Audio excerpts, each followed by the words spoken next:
सक्षम जी, राधे राधे महाराज जी। गुरुदेव भगवान, नाम जाप की कितनी संख्या के पश्चात वो स्थिति आ जाती है कि मन में कोई प्रश्न ही ना रह जाए? इसका निर्णय नहीं किया जा सकता, क्योंकि नाम जाप आप कितनी भावना से करते हैं। अगर आर्त और दैन्य होकर के प्रेम में भरकर पुकारा जाए तो एक नाम से भगवान का प्रादुर्भाव हो जाएगा। एक बार जिन नाम लिए हित सो होए अति दीन, ताको संग न छाड़ही ध्रुव अपनो कर लीन। एक बार अभिमान रहित होकर आर्त भाव से, दैन्य से, प्रेम में भरकर एक नाम पुकारा जाए तो भगवान उसका संग कभी नहीं छोड़ते और उसको दर्शन दे देते हैं। अब बोलो, एक नाम में भगवान का दर्शन हो सकता है, लेकिन शर्त है अभिमान रहित, दैन्य और प्रेम युक्त।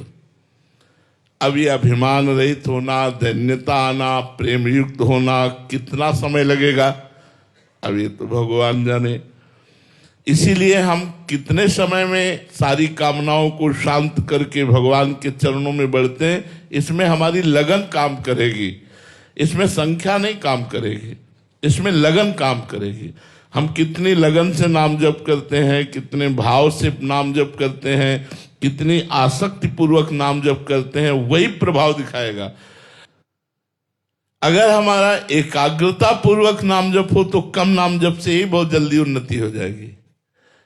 एकाग्रता, नाम का दर्शन करते हुए, नाम का श्रवण करते हुए, नाम में आसक्ति रखते हुए। तो भाई ये तो बोला नहीं जा सकता कि इतने नाम जप करो भगवान मिल जाएंगे, इतना नाम जप करो तो शांति आ जाएगी। अब पता नहीं कितने जन्मों के पाप आपके कौन कौन से जमा है, उनको नष्ट करने के लिए नाम भगवान को कितना समय लेना पड़े।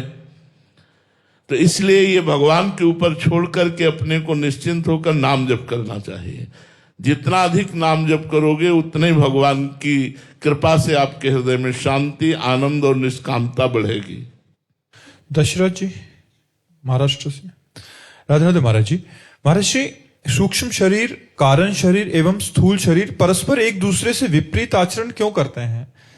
अंदर कुछ सोच रहे हैं, बाहर आचरण में ऐसा भाव शायद है महाराज जी। नहीं, ऐसा हो ही नहीं सकता, ऐसा नहीं हो सकता। स्वभाव अच्छा हो, मन ठीक संकल्प कर रहा हो तो शरीर से बुरे आचरण हो ही नहीं सकते।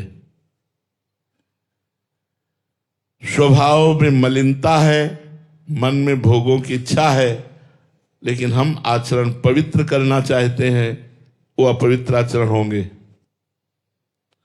ये सूक्ष्मता की बात है, आप उसे समझ नहीं पा रहे कि कारण शरीर स्वभाव, सूक्ष्म शरीर अंतःकरण, स्थूल शरीर पांच भौतिक, इन तीनों का कनेक्शन है। स्वभाव से प्रेरित होकर मन भोगों की तरफ या परमात्मा की तरफ, जैसा स्वभाव हुआ, जैसा संकल्प बना। अब गलत संकल्प बना तो हमारा जो बौद्धिक निर्णय है वो कहता तो है, उसमें दो विभाग है, एक सुमति एक कुमति। तो सुमति कहती है तुम गलत हो, आचरण करने जा रहे हो, तो कुमति कहती कोई बात नहीं है, और वो सहयोग कर देती है मन को। और जहां मन को सहयोग हुआ तभी शरीर में हलचल होती है। शरीर की क्रिया बिना मन के नहीं होती, ध्यान रखना। जैसे एक मच्छर काटा, अब अंदर सूचना दी गई, त्वगेंद्री ने मन को, ये सब सेकंड में होता है, त्वगेंद्री ने मन को सूचना दी कुछ यहां है, बुद्धि ने निर्णय किया हाँ है, बुद्धि ने मन को आदेश किया, मन ने इस त्वगेंद्री में क्या हुआ इस जानकारी के लिए कर्मेंद्री, हस्तेंद्री को आदेश किया, वो तुरंत वहां गई, मसल दिया। मसलते समय त्वगेंद्री के स्पर्श से अनुभव हुआ अच्छा मच्छर था। तो त्वगेंद्री में, हस्तेंद्री में, स्थूल शरीर में जो क्रिया हुई उसका कारण क्या था? सूक्ष्म शरीर। सूक्ष्म शरीर में जो क्रिया हुई उस स्वभाव के अंतर्गत हुई। यदि साधु स्वभाव का है तो धीरे से देखेगा कोई जीव तो नहीं है, और अगर राजसिक तामसिक स्वभाव, मसल दिया, अब वो चींटी है या मच्छर, वो मर गया, साधु स्वभाव का है, धीरे से देखेगा कोई जीव तो नहीं, हाँ जीव है, तो उसे पकड़ के हटा कर, स्वभाव से प्रेरित सूक्ष्म शरीर से प्रेरित स्थूल शरीर, क्रियाएं वही होती हैं जो हमारे मन में संकल्प बनता है, मन वैसा ही संकल्प बनता है जैसा स्वभाव होता है।